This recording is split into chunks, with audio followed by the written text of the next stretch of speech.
विद्यानगर आनंद में विश्व आदिवासी दिवस का कार्यक्रम हो रहा है।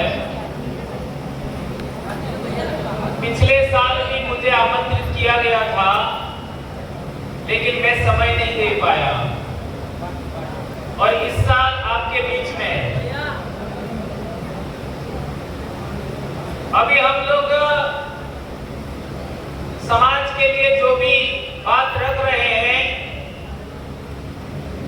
उसे हमें अच्छे तरीके से समझना जरूरी है। आज के युवा बच्चे जो स्कूल कॉलेज में पढ़ रहे हैं वो हमारा भविष्य है, देश का भविष्य है। हमने हमारे जीवन में बचपन से लगा करके अभी तक जो ज्ञान हासिल किया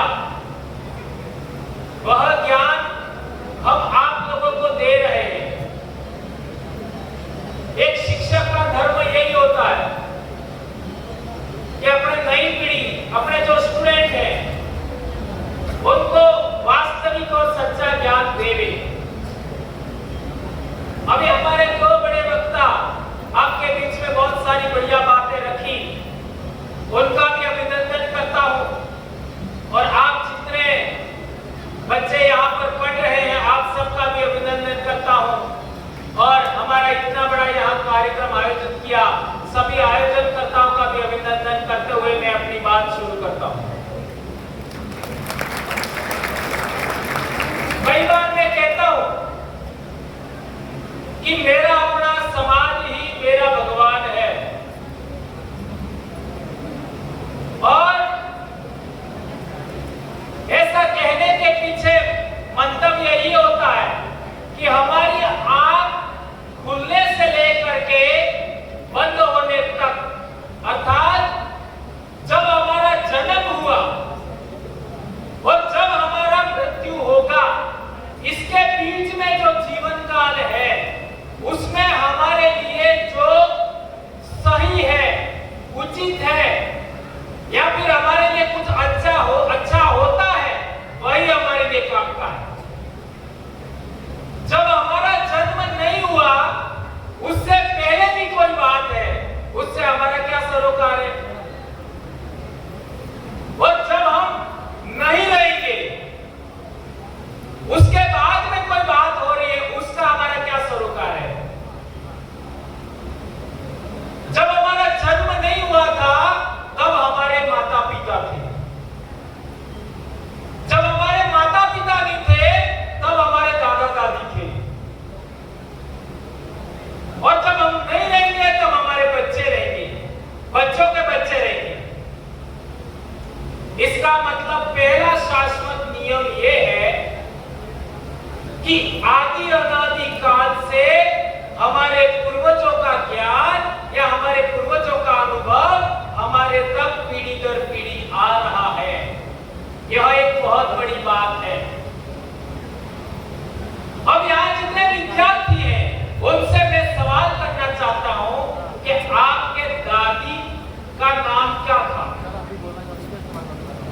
कितने बच्चों को अपनी दादी का नाम पता है? ओके, और दादी की माँ का नाम किसको पता है?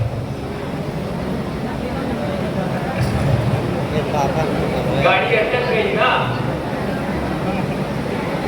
गाड़ी अटक गई ना। अब ये कितना महत्वपूर्ण बात है। हमारी पीढ़ी दर पीढ़ी, यानी आपकी दादी ने जो जीन आया, जो कोशिका, जीवित कोशिका आई, वो आपकी दादी की मां से आई और दादी की मां से जो जीवित कोशिका है वो आपके पिता में आई, पिता से आप तक आई, जो आपके लिए बहुत महत्वपूर्ण है।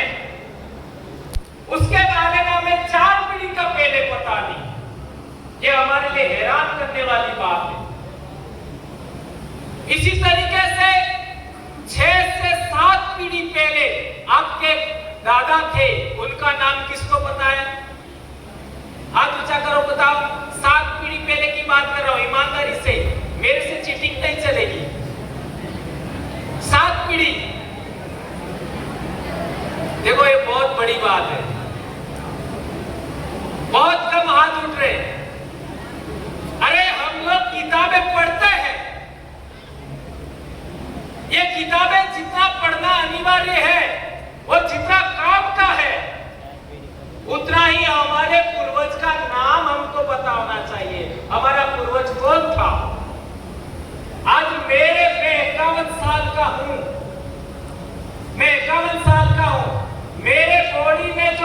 कोशिका है। साइंस के बच्चे सब बात समझते हैं, हमारा बॉडी कोशिका से बनती है। तो मेरे बॉडी में जो जीवित कोशिका है वो कितने साल पुरानी है बताइए। मेरे बॉडी में जो जीवित कोशिका है वो कितने साल पुरानी है? एक भाई ने बताया हजारों साल पुराना। क्या ये बात सच है क्या गलत है? हाँ बच्चों आप बताओ। मैं 51 साल का हूं और मेरे बॉडी में, मेरा बॉडी है वो कोशिकाओं से बनती है, लेकिन मेरे बॉडी में जो जीवित कोशिका है वो कितने साल पुरानी है? कौन बताएगा?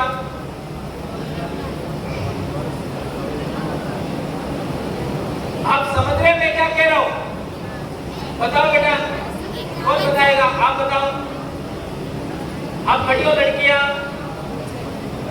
मेरे बॉडी में जो जीवित कोशिका है वो कितने साल पुरानी है?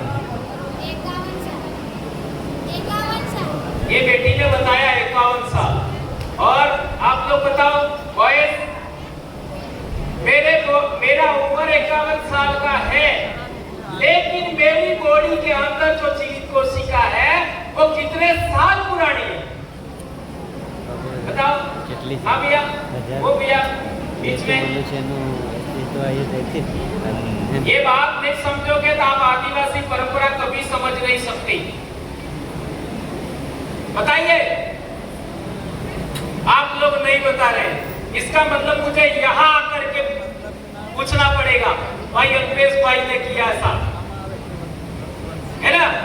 चलो एक बॉयज आ जाओ मेरे पास, क्योंकि ये बात समझोगे तब दूसरी बात समझ में आएगी। आदिवासी परंपरा समझ में कैसे आएगा? एक बॉयज आ जाओ। बॉयज, अरे डर काय के रहे हो? मैं पूरे देश में घूमता हूँ, इतने आदिवासियों को जगाया, मैं नहीं डरता, आप काय को डर रहे हो? एक आ जाओ कोई भी सिंगल बॉय। भैया कोई दुबला पतला मेरे जैसा उसको आने दो। ये बात बहुत जरूरी है। आपका उम्र कितना है? 23 बरस। मेरी बेटी अभी 24 बरस की है, यानी मैं इसके पिता के समान हो गया। Am I right? अब ये जो भैया है उसके पापा भी मेरी उम्र के होंगे, ठीक है? अब जब आपका जन्म हुआ था तब आपके माँ बाप एलाइव थे?